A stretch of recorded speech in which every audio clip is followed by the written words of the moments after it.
We are not only allowed to come to the throne of grace, but we must come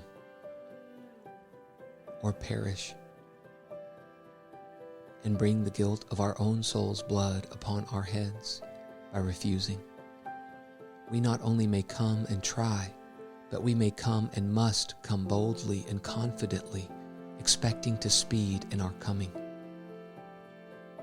Were it not for Christ's place and business and heart in heaven, no man on earth could have boldness at the throne of grace.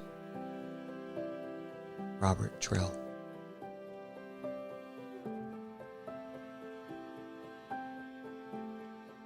His grace is great enough to meet the great things, the crashing waves that overwhelm the soul, the roaring winds that leave us stunned and breathless, the sudden storms beyond our life's control.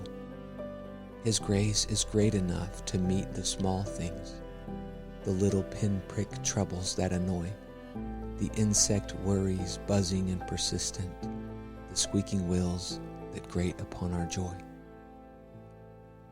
Annie Johnson Flint.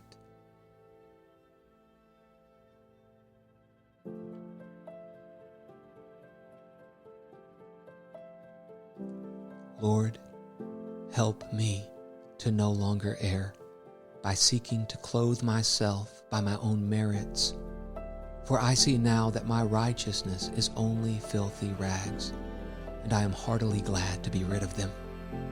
Clothe me, I beg you, with the righteousness of Christ. Charles Spurgeon.